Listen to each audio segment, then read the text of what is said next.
Okay, so this is episode number one with co-host Dave Chudley. It's called Bodybuilding 101. A fictitious room that people would throw in things that they believe had no place in society. So, for example, people who chew loudly, people who walk slowly, people who bad drivers.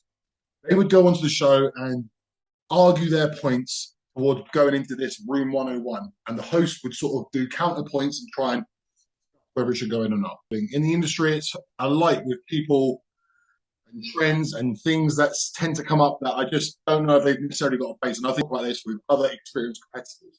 This first episode is going to be the introduction. So, without further ado, the co-host, Dave Chudley, I'm going to give it to you. You tell me a bit about how you know me, how we met, and what you do at the moment, and your involvement with bodybuilding, etc.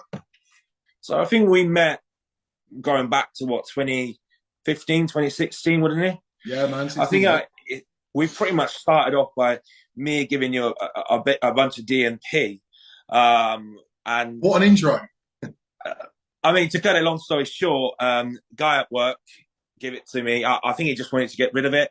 So it was just a load of it. Hey, before you go on, sorry, mate, I'll let you go on. What is DNP? So people who are watching, they'll know straight away. Yeah, so we actually went in quite in depth last time, but to be fair, I think all people need to know it's a fat burner, essentially, and fairly dangerous, like on the dangerous side. Pretty controversial. In fact, what? All right, you can explain what it is, and then if I got anything to add, I can add that in, and then you can go into what your like kind of experience with it, and then I can do that too. Yeah, so it's funny because now the years have gone on, but I've not really been. The last time I Googled DNP was probably like 2017. So my memory is I'm going from like 5 or 6 years back, but basically it's got a very similar chemical structure to TNT, and it was developed. I believe you might have corrected me. I think like the 30s or 40s. It was first like harvested for human consumption. But it's not actually for human consumption. It was like sold as different things. And what it does is it actually uncouples the molecules that your body uses to synthesize food into energy. So it prevents your body from synthesizing the food as energy. So it stops that from happening. And instead, you release the energy as heat. So basically, you sweat a lot. So you're no longer getting energy from the ingested food and you're just sweating it out. And it is supposedly, I remember reading it. It raises your metabolic rate by 50%, which is pretty crazy. You read on like Clenbuterol does less than 5%. Again, I'm going by numbers that I read like 5-6 years ago. So it's like crazy. It's fucking dangerous. And there's been reported deaths from it as well. It's like fucking bad. So anyway, you and I think to kill yourself, you've got to be an idiot to actually die on DNP. But but not be an idiot to take it. Though. It's pretty shitty, isn't it? There's so many other ways to get lean, to be honest. But you and I both did probably it. The worst way. Like thinking on it now, I probably wouldn't use it again, just from the fact that does it work? Fuck yeah! But yeah. I think it's not so. It's not worth what you've got to go through. Like any little task, it becomes a chore. Which just, especially training, your training is going to go down to shit. Hey man, do you know what? I find it ironic that people are not willing to diet and they want a shortcut and they're willing to do fat instead of diet. How much easier is dieting than being on DNP? You're on DNP, it's so fucking horrible, mate. It's so you're gasping for energy. You know what I mean? Yeah, I would rather diet now than it is. I think we see that now, but it's because we're so much bigger now. We actually get to our diets aren't as hard as they used to be. Because we don't have to diet on as little food as we had to before. So I think relatively, that's a good point. What I used to diet on was crazy. I was obviously smaller, but I used to put myself into a fucking hole. Like our minimum cardio a day with like sub 100 grams of carbs a day. And I was trying to be a super heavyweight at the time. And it's just like, well, it is meant to be anti-catabolic potentially. But do you know what? But your training sessions suffer so much that it ends up becoming catabolic by default. Did you lose strength whilst on? Because even back then, you used to do like crazy like lifts, but when it comes to squats and like 2 weeks out, you'd be like doing like 6 plates still. So did your strength suffer at that?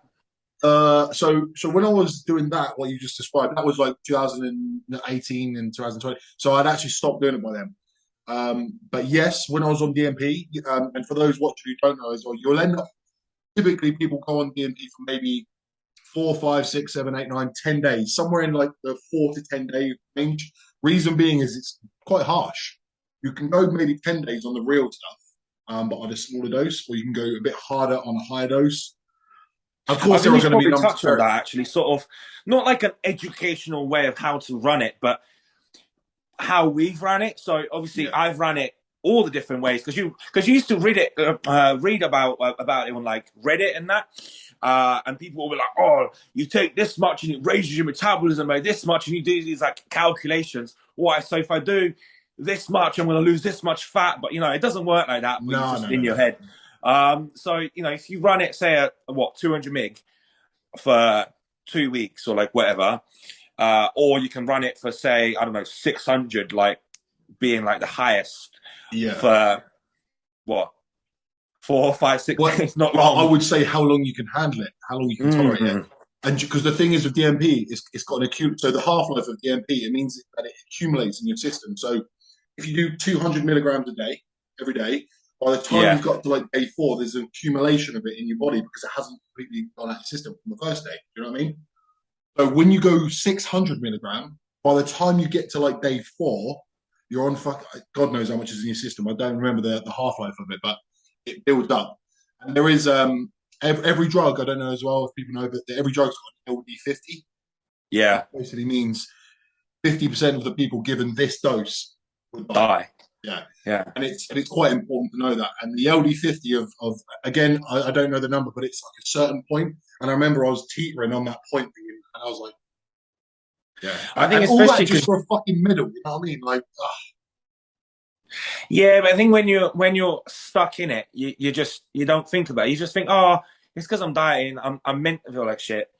But uh, I think as it's something that I want to touch on with you is just you live and learn as you train, you get older. You don't when you're younger, and I'm sure you speak to a lot of clients and people as well. That you speak to them and they're just running crazy shit, and you're like, oh, you were saying about how we first met, and if you can go into like your cycles and your training experience as well. well, yeah. So obviously when we first met, I would have been 18, yeah, and then I was in my gap year, so I would have been working, so I would have been 18 at that point. Mm. When we first met, we just kind of knew each other from like from Instagram sort of thing, Yeah, but it wasn't like and then when we like after that DMP thing, we kind of became a lot more like yeah. friendly, and we used to like compete like with strength challenges and things like that. But over time, we've kind of both outgrown that in a Mm-hmm. way a little bit, where we both used to do stupid stuff, and we've kind of come away from that a little bit. There's a big reason why you stopped. Well, two that I can think of. One involving your arm and one involving your pec. It was more so I used to chase strength, and obviously powerlifting was what I competed in at the time, and it was the goal. After that changed, I had no reason to carry on with that anymore. But saying that, like the bench press, for example, I don't do that anymore because of the pec. Mm-hmm. I just can't. So, it's all just goal dependent. What exercises fit the goal best in a way. Yeah, got to know each other based off of the initial meeting with DMP. Realised that we had like a bit of a similarity in the fact. I'm gonna go out on a whim. I'm gonna go out and say it's kind of ego based, right? Because we always Very wanted much. to. Yeah, you kind of wanted people to see you to be strong, right? I know that certainly was for me. I wanted people to know me as someone who was strong, and I feel like you and I there was a bit of a bond because we both felt it, right? And before you know it, we were sort of challenging one another. Like I would maybe do a lift and tag you, and you would do a lift and tag me. Well, you were always a And lot stronger, I but was, I was I think I older. was the closest at that point So to. yeah. I was always good at I had quite good strength when I was younger, but I was only stronger because I was older. So maybe but you were like for your age, I was never that strong Yeah. at that age. Yeah. But it was still interesting because, as I say, there wasn't that many people who had the same level of strength as me on chest, but you were someone who was.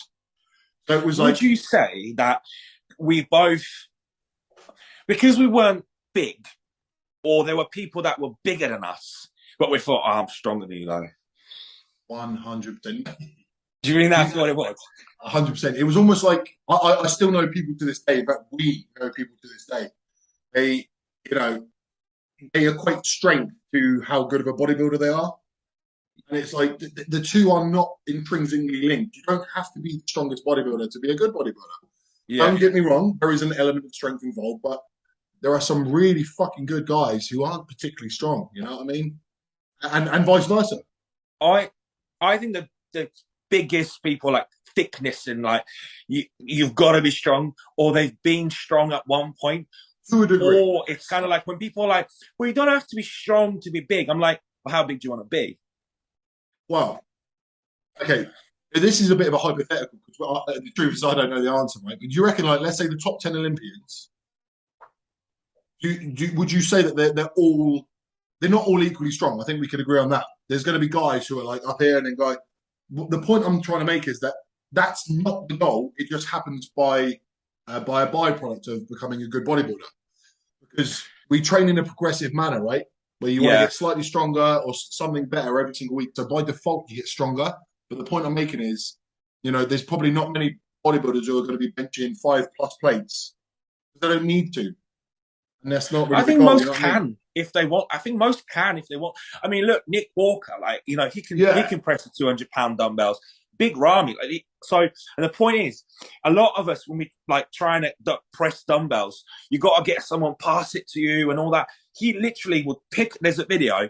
He picks them up off the rack, sits on the bench, kicks him up, does the set, kicks him back down on his like knees, and drops him back onto the rack. So what are we talking about? Big Ramy. There's a video of him doing that. Mm. I think most bodybuilders can. I just don't see how you can get to that size without being strong. I think at one point they've all been really strong. Have you ever come across people that are weirdly big for how not strong they are? Has that ever happened to you? Because I know a few guys. I think the people that are big that aren't strong are either short because it gives them that meaning body weight wise. If you're 200 pounds and you can deadlift 600 pounds, well, that's still 3 times body weight. You're 300 pounds, so for you that's got to be 900. So proportionally, that's yeah. So what do you mean? What do you mean they're not? What, like, in what aspect are they not strong? Okay, so again, I guess it depends on your level of big, right? Well, I'm talking guys who are. I don't really want to say anyone's name because I don't want to make it personal, but there are guys, I know what you mean. even in my local gym, the guy I have in my mind, but I won't say. Okay, he's a good level bodybuilder. He's good, like actually good. But he's not a pro and he's not huge. He's about 90 on stage, you know, and he doesn't have any real strength. He like when I was squatting the other day, I was doing a belt squat, right? And I had like, you know, belt squats are easy. You can load that fucker up. Yeah. I had maybe 8 aside, and he went up to me and went, "Fucking hell, that's crazy!" And I was like it's a warm-up set, and that's not me trying to be Billy Big Bollocks. Like objectively speaking, that's not that hard. Wow. Hold on, I think because we've spoken about this before. Yep. When I actually made a post a couple of years back, I'm like, 5 plates on a deadlift is not a lot, and you called me out on that. You're like, yeah. It is. So to us, I think. If I see someone like do 4 plates on a Smith on an incline, to us that's kind of like I'll do that all the time. Yeah. You think how many people can actually do that though? Like I'll agree. I know what you're saying. I think what we think is strong is like way out of most people's abilities. Like just because we naturally get strong. I think that's an interesting point you bring up, mate. Actually, so it'd be like what we think. You know. When you say someone's a good bodybuilder, well, good on what scale? Because if we compare it to Nick Walker, no. But if we compare it to other amateurs, yes. Strength. Compared to the average person, yeah, fucking nice. Well, really strong. But compared to, like, you know, really fucking strong people. So I guess it always depends on your perception. Sorry, your perspective.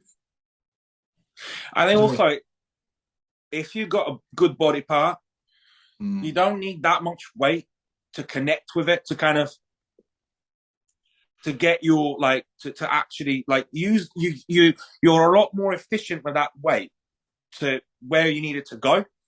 That's a good point. So have you felt that over the years as you've got bigger, you don't have as much requirement to use as much load because you can connect better? So I'm actually stronger on my shit body parts than I am on my good body parts. So quads, I was never that good at squats like 270 is like my max on a I barbell remember. squat. Yeah. So but my quads are like one of my best body parts. Yeah. So I'm fairly strong, but not for it's because I connect with them. So your back, for example, like you're strong on back movements, but I think you're stronger on pressing. Your strengths are like squats and things like that. Yeah.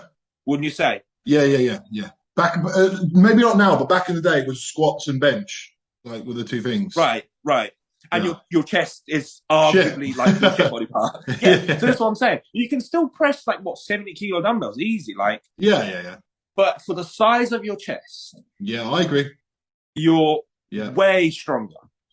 Yeah, that's a bit of a fucked up one, isn't it? So when you talk about like a strong body part, are you talking strength as in what you can lift, or are you talking, development? So my chest, for some fucking reason, it just is stubborn, very fucking stubborn. But I could always press 5 plates. So what would you say to that? In fact, I actually wanted to talk to you about this, even off the podcast. I actually wanted to talk to you about this. At the moment, like you're really pushing up with your block deadlifts and your Smith squats.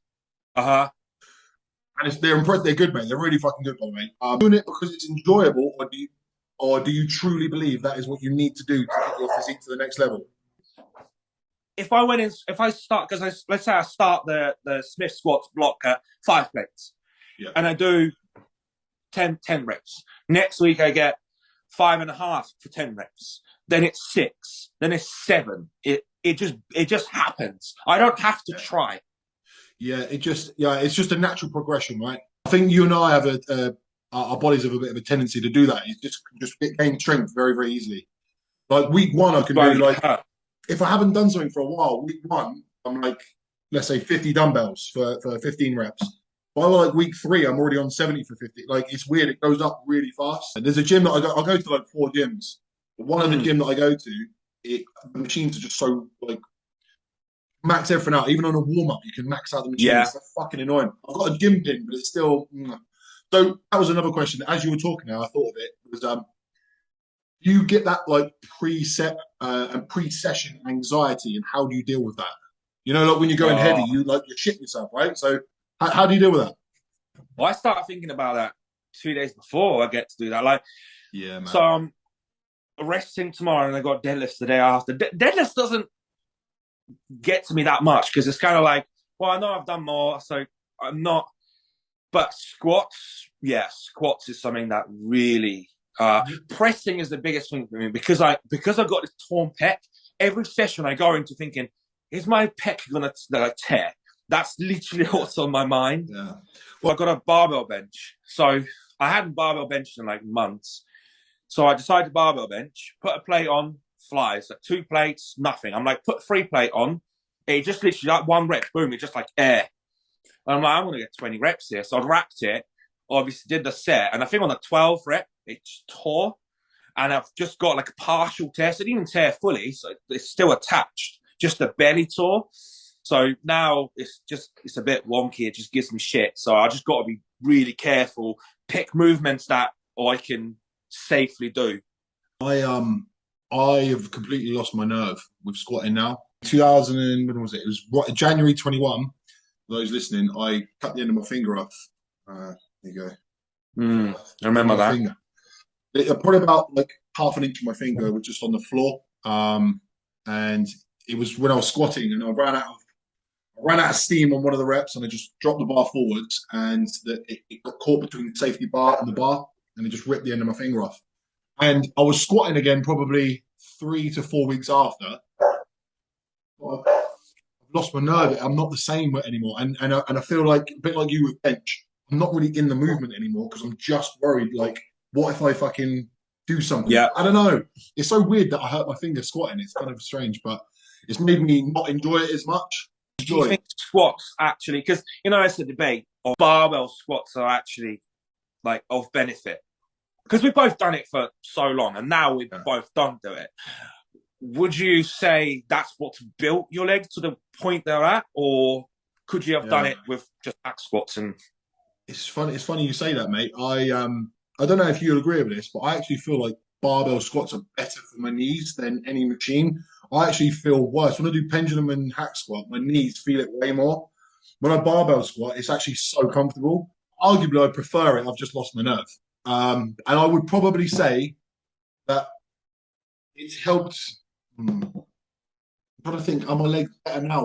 Like relative to my overall size, my legs weren't worse when I was barbell squatting.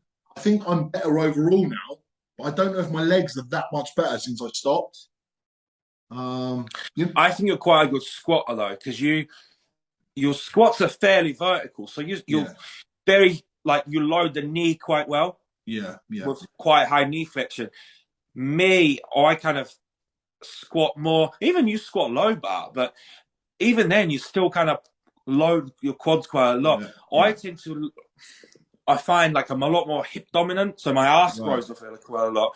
So if I squat now, I squat with a wedge, so I elevate my heels, and that Yeah. I find that puts Does that not put more stress through your knees? Do you not find? what the wedge. Yeah, yeah. Like, and I don't mean good stress. I mean, does it not like hurt your knees more when you do that?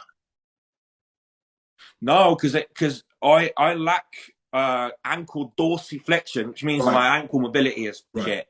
Yeah. So by elevating that heel, you allow for more to increase that knee flexion without basically you can keep yourself more upright. Yeah, yeah, for sure. I've done it a few times. So I got back in Spartans when I was training there, but I always found that it was not. It just felt like too much pressure through my knees. I didn't like it as much. Well, I I totally squat get it. quite narrow. I Again, squat quite narrow too. man, I don't know what it is. Every time I did it, it just didn't feel I good. think So, say again. again, I think it depends how you built. Yeah, yeah, yeah. So that could be why. But typically it should be the opposite. It should alleviate. I benched 140 before I squatted 140. Yeah.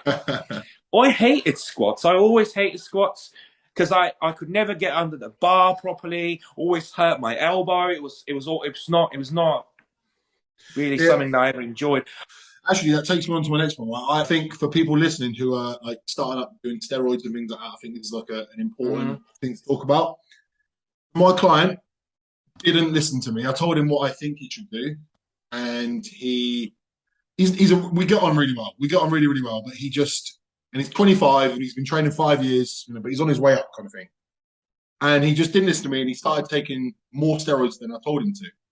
Right. So we had a phone call, and he was like, "It's not that I don't trust you. It's just I really want to push this, and I've got this stuff on me, and I want to use it." And I was like, "Look, it's not my advice, but I can't stop you. You know, you're your own man. But you know, if you're paying for my advice, maybe listen. But anyway, whatever."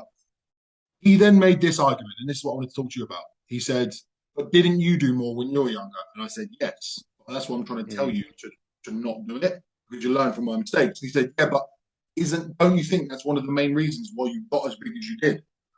He says, "It's all well and good you saying you don't do it now." He goes, "But for years you did.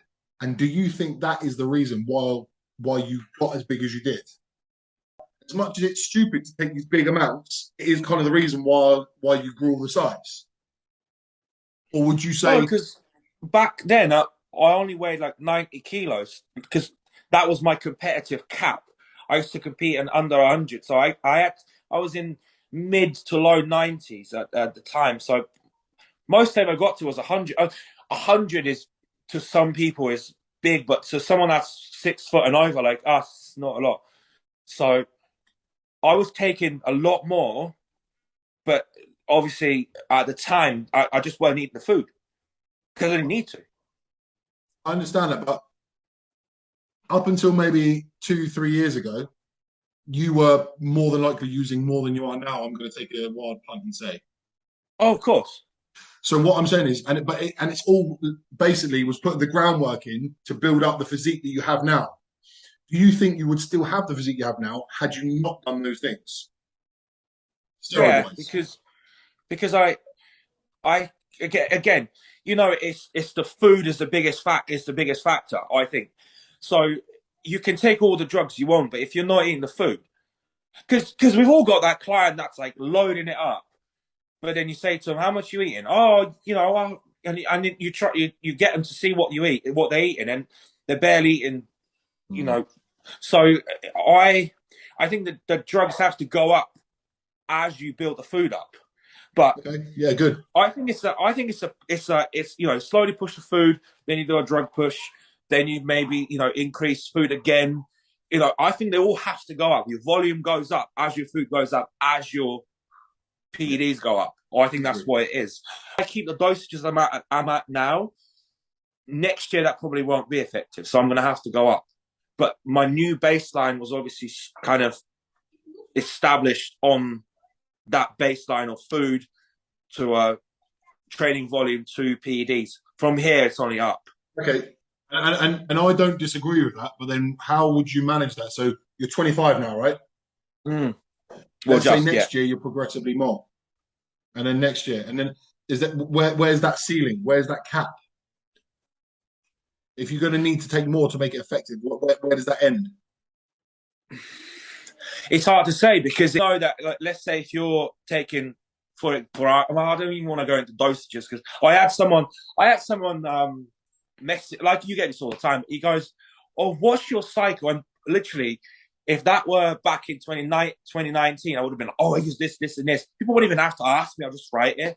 Now I'm kind of like, I don't mind telling you, but it's not relevant to you because what if you copy what I do? It's not relevant to your position to where I'm at, Yep. you know?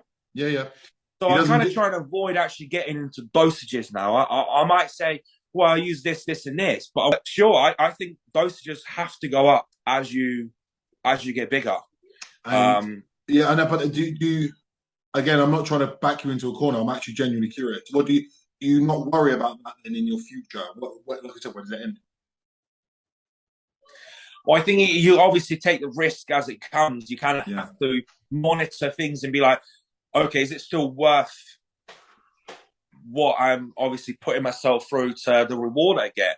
End of the day, it's still just a hobby for all of us. So Yeah. you know, you try and use minimal dosages, but I hate that term, minimal dosages. It's like, look, you gotta use what you gotta use. Yeah. There's people that can respond off small amounts, and we know these people that they take small amounts and they respond.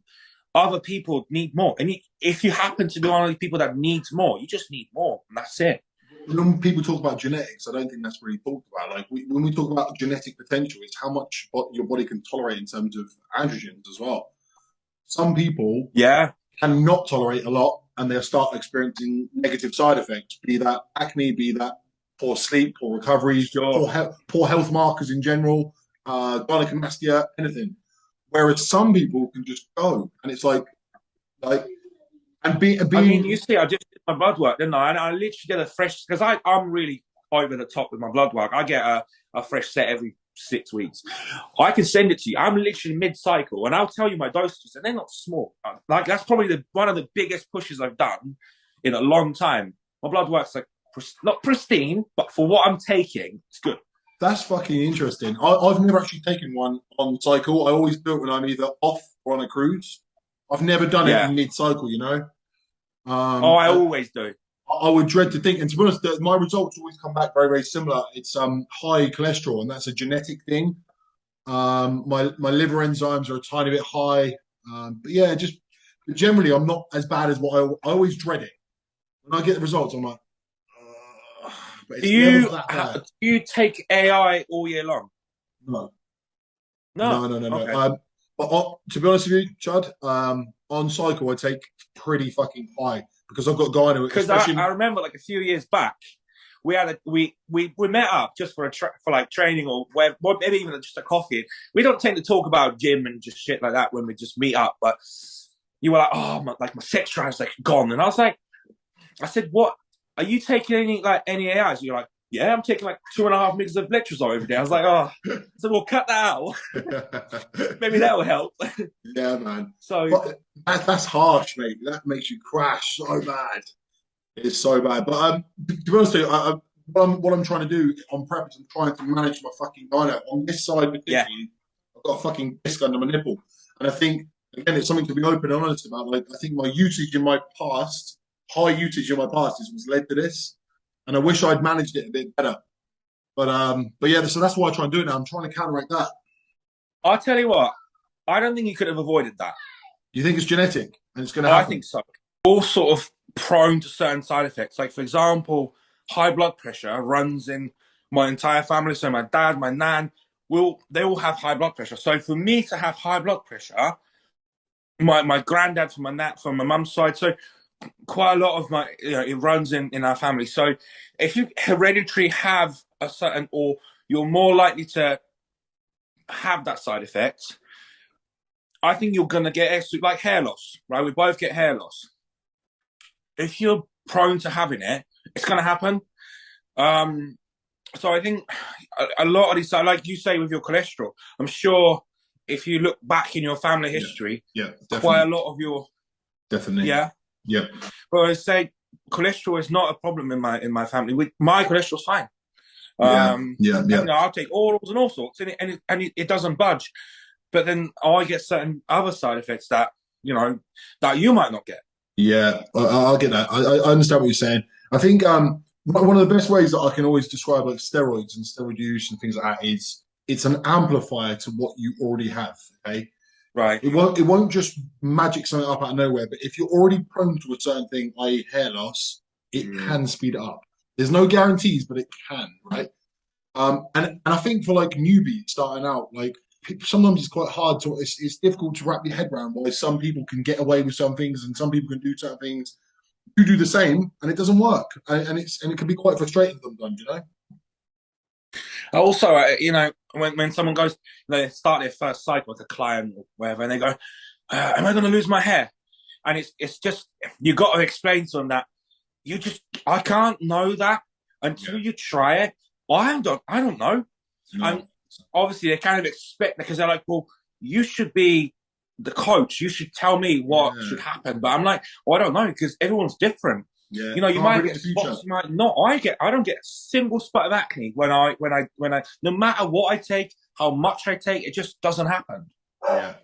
Yeah, that's quite a good point actually. I want to sort of go into that now. So we both coach, right? And clients very often, I've got a frequently asked questions that I send out to all my clients because the same things come in all the time. Right. One of them being, are my results normal? And what your client, they want you to almost predict the future and be like, is it normal that this happening? And is this going to happen? And there is no normal, because you just do what you can, the results present themselves, and then based on that, you make adjustments.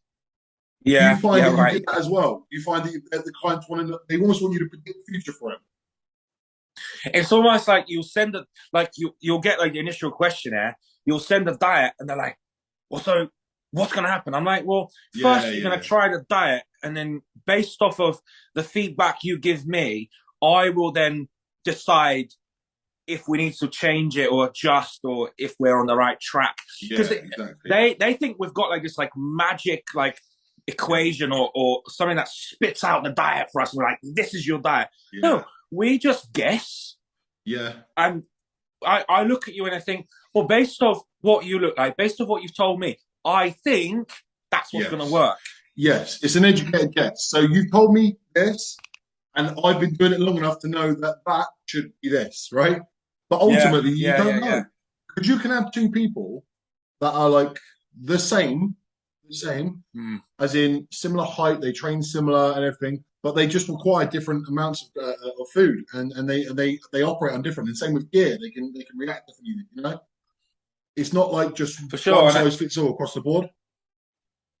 I think with a lot of times people just expect that, because you read it online and it's like, well, this compound does this, so they think, oh, okay, so winstrol is meant to like you get the hair loss. Well, if you're not predisposed to getting hair loss, you're not going to get hair loss. But they think, oh, my hair's going to fall out. I'm like, you don't know that. No. The best bet is to look at your lineage, isn't it? To look at your dads and your mum's dads, and just look at all the males in the family if they've got a tendency to losing hair. That's kind of how it goes. And even then, you still kind of have to try it. Yeah, you which still is don't actually know. kind of annoying because there's no way to tell. Like, so when someone's like, "Is this good?" and I'm like, "Well, look, I've tried it. I can tell you that I personally like it or don't get on with it, but you still need to try it and you still need to find out for yourself." You don't know until it happens. Until you physically do it for yourself, you don't actually know. It's kind of guesswork. It kind of is. Yeah, You can have, yeah. you'll know roughly. 99% of people will fall like hair, but you can't say for sure. You can't. Well, it's funny because Amy's been talking to me about this, about like my girlfriend's actually a science teacher. She's a scientist, got a master's in zoology, but she's been teaching me about genes and about recessive genes, and just because your parents or something in your lineage has a certain thing doesn't mean you're definitely going to get it. But again, and we make that link sometimes, saying, "Well, my dad's lost his hair, therefore I'm going to definitely." And you don't know. You just don't know. Something I kind of wanted to ask you off the back of the blood work question. Yes. All the supplements that we now have, like all the health supplements and all of that stuff, it's like industry's full up with them. Do you think they actually do anything? Oh, mate, it's a bit of a bugbear of mine, to be honest with you. I think too many people are focusing their energy incorrectly. For me, bread and butter is how hard you train, how good your actual, what you're eating, not like supplements, and how you can recover, so your sleep and everything like that. That's the bread and butter. But I think people focus their energy too heavily into supplements. That's I don't know. It just kind of annoys me, to be honest with you. So I asked that because I see a guy, he buys every supplement that JP puts out. He must spend like about 300 quid a month on like health supplements. But then I see him just post out his diet and he's eating like just shit that you just think that's not even just like bodybuilding food, but it's just shit food just in general. And you think, well, surely you could spend your money better by not spending it on supplements and actually, spend it on better food. And, instead of taking wherever the fuck, or just not take as much of whatever you're taking that's causing you the side effects. I don't know. Yeah, I think to be honest, it fucks me off because you see, I feel like in this modern age of bodybuilding, it's just like, I don't know, forgive the expression, mate, but it's like bodybuilding for geeks. They love to geek out about the science side of things, but they've got no real substance. They're fucking 60 kilos if they're lucky. And they're talking about reverse banding and they're talking about their sleep stack. And you're like, just fucking focus on getting good before you fucking do all that shit. I don't know what you think about that. But I don't disagree with that, but I think it is important. So since I've started to actually track and make sleep a priority, so I'll be sure to be in bed by 9 o'clock and I'll be asleep by 10 and I'll get up at the same time. It just creates that pattern of routine. Instead of if you go to bed at 9 one night, then 11, it kind of throws things off. That's called the circadian rhythm. Basically, like you're asleep when the sun's down and then you're up when the sun's up. And it creates some good synergy. Okay. What other thing? Found I'm a lot more, my kind of energy throughout the day is a lot more balanced. I'm a lot more level if I do that. I know that if I wake up at a certain time, I'm going to feel a certain way, or that's been a big difference for me since I started to obviously track that. But I think there's other stuff that you think, you're kind of wasting your time here, especially if that doesn't apply to you. Obviously, we spent the first 10 years of training without worrying about any of that shit, and we obviously made progress. I think what I'm trying to get to is if everything else is in line before, the base is in, then at that point that can just enhance it. That's a good point.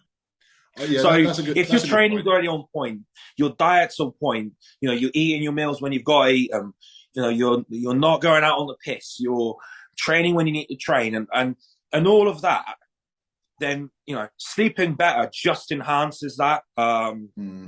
Everything else, What about supplements in the market? Like, for me, people seem to forget that these supplement companies' sole purpose, they'll give it the big ones and they care about your health. No, they care about profit. Okay, their purpose is to sell it to you.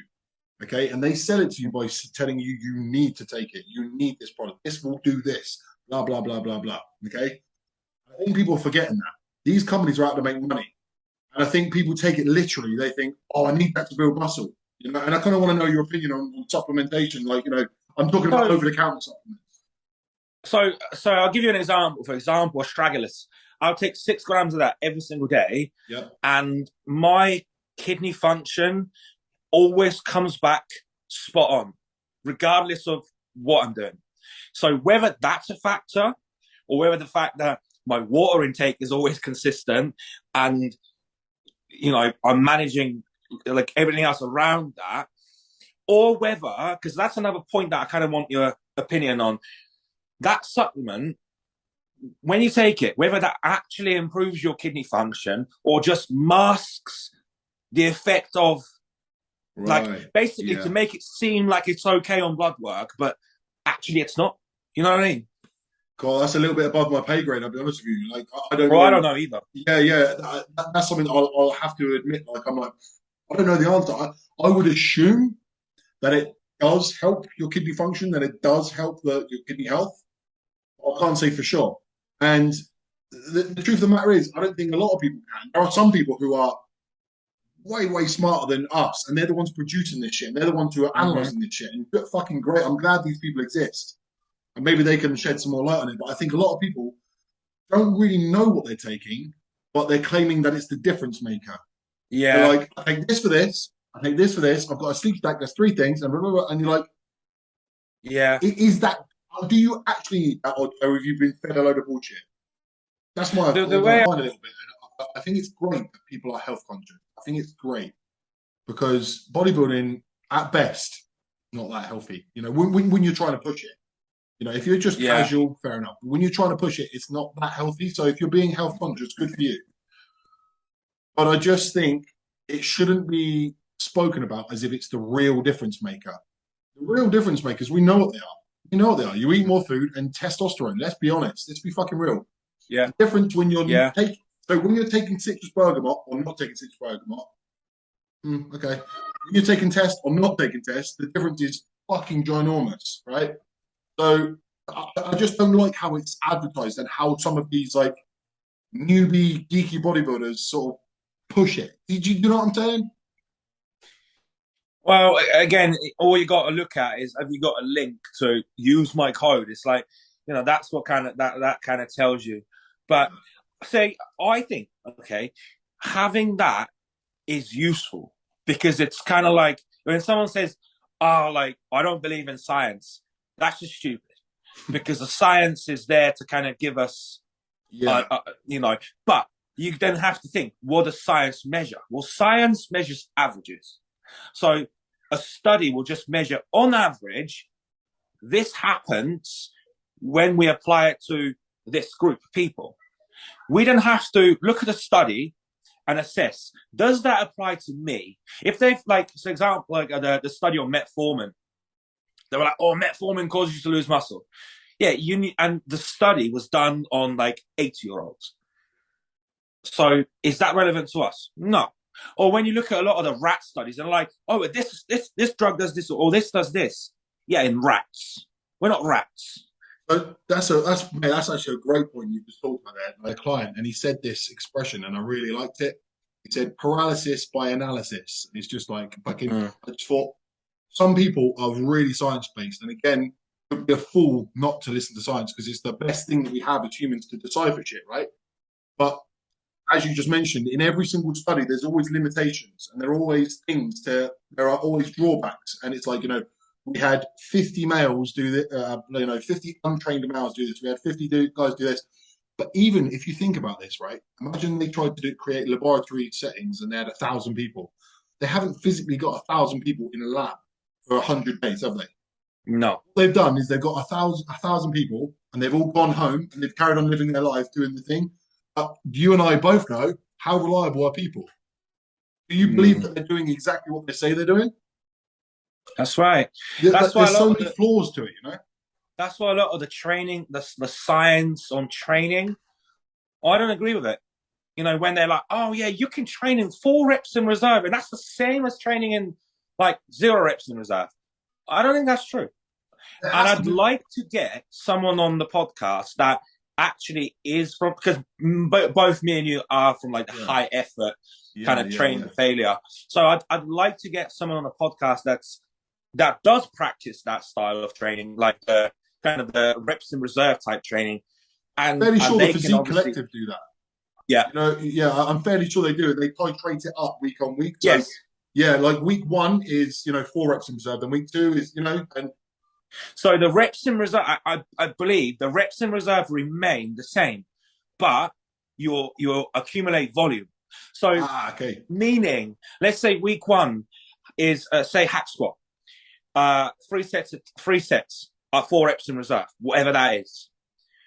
Week two, it's like 4 reps, 4 sets. Week three, five right, sets. right, Week right. four, 6 sets, and then after that you deload.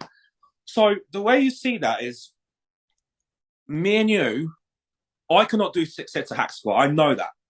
Well, going 4 reps in reserve, you probably could.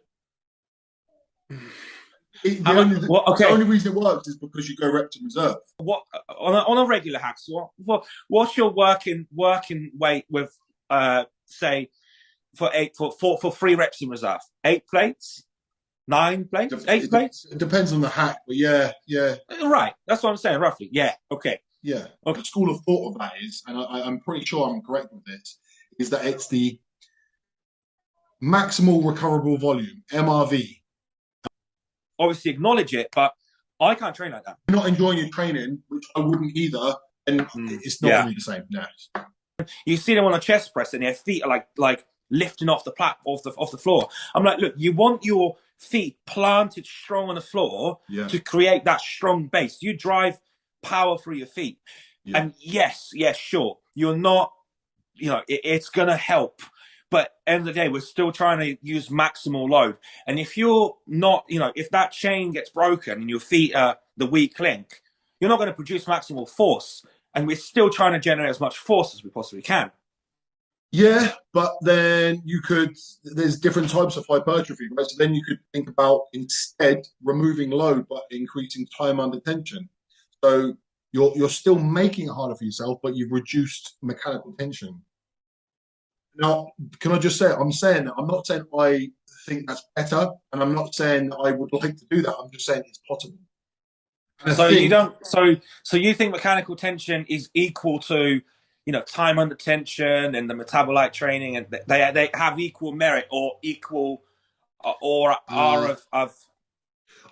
yes and no. So they're not equal in all measures because if you're using more mechanical tension, i.e., more load, you're not going to be able to have as much volume. Whereas if you're doing time under tension with less load, you can increase the volume. So when we're talking about muscular hypertrophy, I believe there's two main drivers, and it'd be volume and mechanical tension. And you're either doing one or the other.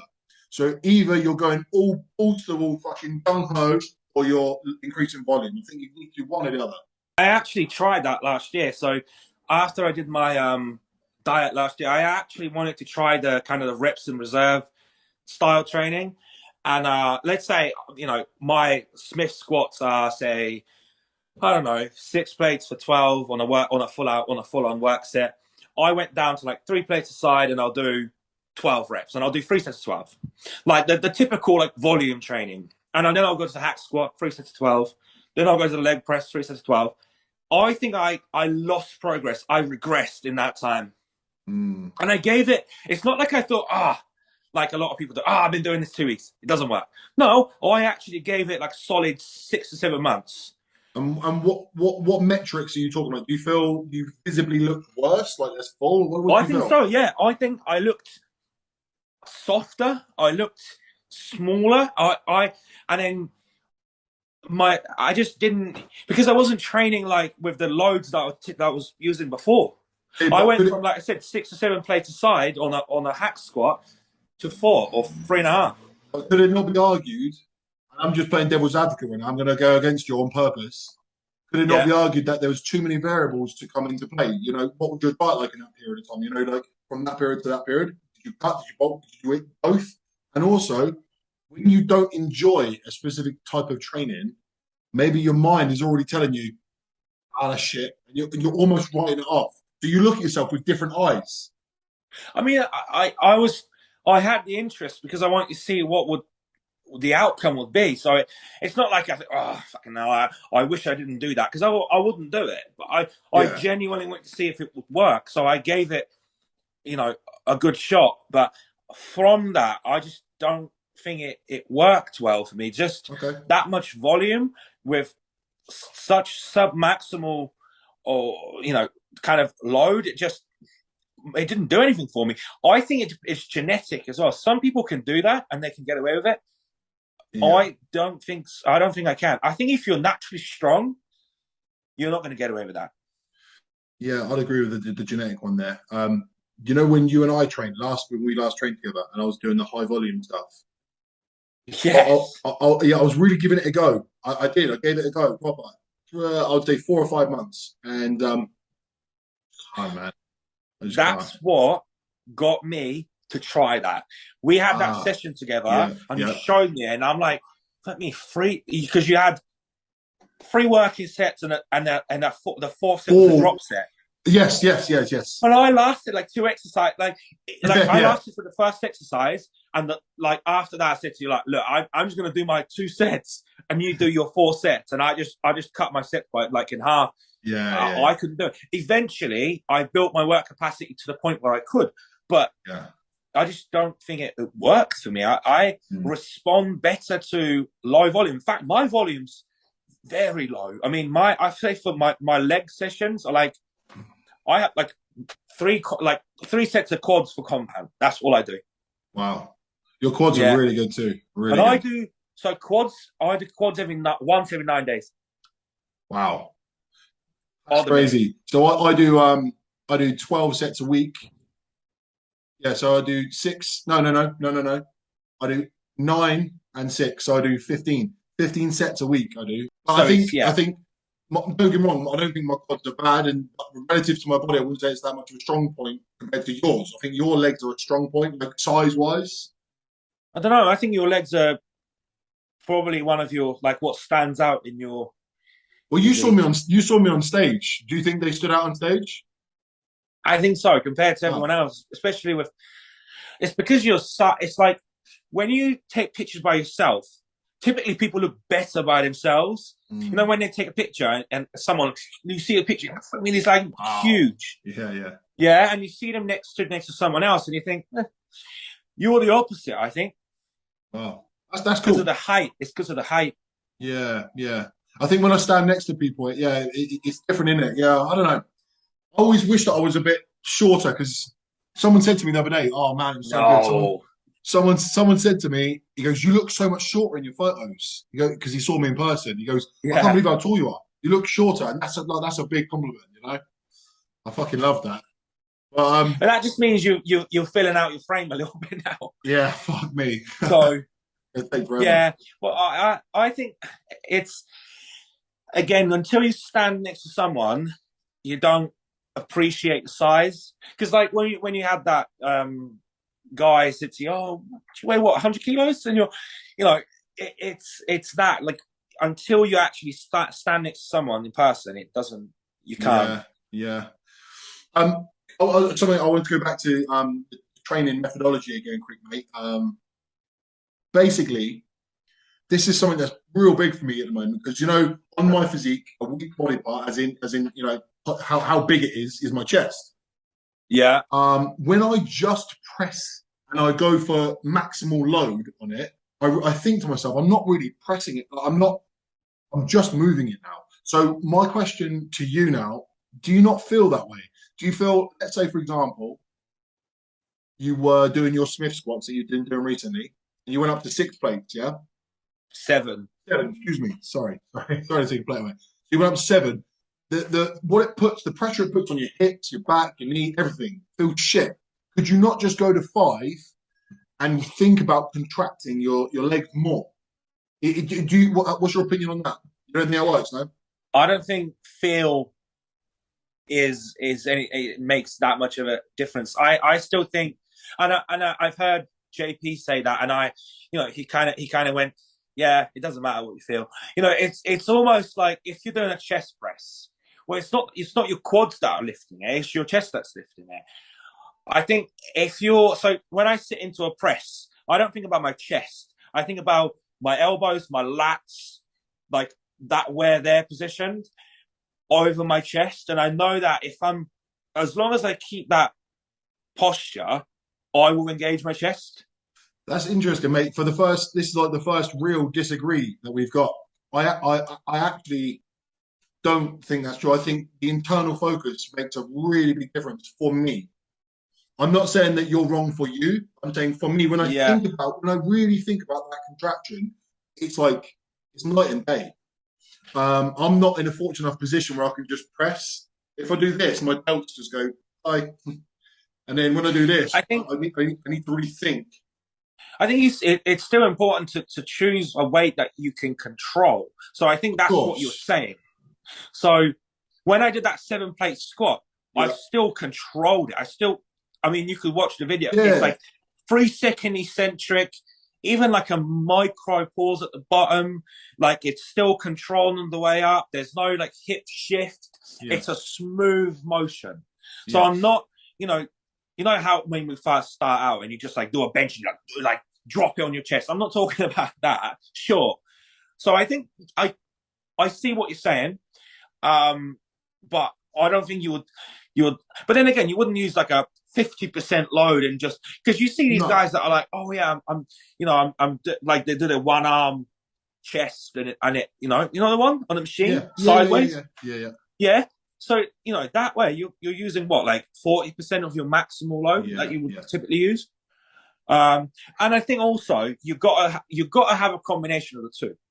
So, yeah. Took the words out of my mouth. The single arm across the body has a place. I don't think that it's a bad movement at all. I just don't think that it should be your bread and butter. You would use that? Would you do that? Would I do that? Yeah. Yes, I do it. Oh, really? I actually do it. Yeah, I angle my body and I push like this. For me, I feel like I'm banging my head against a brick wall with my chest. It's like I do the same thing all the time. Well, excuse me. I did do the same thing all the time, and it's just not developing like I want it to. The way I see this is volume. So if there's a weak body part, you want to. So you've got, let's say, like you've got like a jug of water, and that's your recovery capability. Mm-hmm. Now, if you're placing 50% of that into your lower body that doesn't need it, I think then you're obviously leaving what's left to body parts that could be using that. Yeah, I understand. Obviously, recovery capability that needs that. You've got to take away from somewhere that if you're going to put that volume somewhere, you've got to take from somewhere else. So for me at the minute, quads is obviously such low volume, almost maintenance volume. But then I do 2 push sessions. That's kind of been a priority. And I found my chest, shoulders, and triceps have really like come up in the last 3 months of doing that. And I think totally get volume, that. Yeah. So you take something from somewhere else to allow more recovery to go here. Yeah, I totally agree with that methodology. And I have tried that, believe it or not. And I still feel that I don't know, man. I don't know. So I think that it's a connection thing. When I press, if ever we do a session together, which I hope we do soon, my delts are just fucking so prominent. It's always delt. So I have to. Do you press with your elbows quite flared out? No, I try and actually I connect a lot better. In fact, if I like supinate my arm and press like this, I get a way better connection. Almost like a reverse. Yeah. Almost like a reverse. Yeah. But when you're in this position, it's quite tricepy. But I feel that so much more in my chest than if I'm here. You place a lot of merit to feeling. Definitely. See, I don't. The only reason I do, Chad, the only reason I do is because of a week. I've been exposed. Been exposed, so I have to think more. So with your back, Yeah. do you apply that same mentality? Uh, Because because you've done like what 6 plate rows or something like that. You've done that before, yeah. yeah. Yeah. So I would argue you're not feeling your back at six plate Yeah, row. I would agree with you. I up to about 200, I can feel it, and then after that, it's just Yeah. I'm shifting the weight. Yeah, for sure. Yeah, Right. Right. but then it's still your back that's moving the weight. yeah, but then, okay, but then here's the genetic thing. The genetic thing comes into it again. I think genetically, my back is going to grow better than my chest. I think I've got a propensity to do that. But I still do the feeler stuff. The stuff that I don't post online is the stuff, the single arm, and Yeah. like, you know. That's why I asked, because I've never seen you do that. Sometimes I post my back sessions up on my story, but yeah, because people assume that you only do the big movements, but it's like no, there's loads of shit that I don't post, you know, and yeah. Yeah. I mean, we went into that argument about the lat work recently, didn't we? Yes. So I think a lot of these movements that have their place, but it's not necessarily. It depends who it is. Like Yeah. if it's someone that's just starting out, don't worry about one arm lat pull. Like just focus on like the basic stuff. But Yeah, I for agree. us, obviously, it has its place. So I can agree with that. I think that's a really good subject though, but I think basically the conclusion is at the beginning just get good, and then over time your weaknesses will be exposed, and you need to realize what you need to take from and give to, and that's just kind of how it goes. But and on that knowledge bomb, I want to call time on this. I think we've been speaking for a good hour now. By the way, I feel like we could keep going. I'm going for dinner with I'm going for dinner with my girlfriend tonight. She's just finished a training course. I'm a posing coach. So that's a wrap for this episode. And the next episode we will have our first guest on. So until then, catch you later on, mate.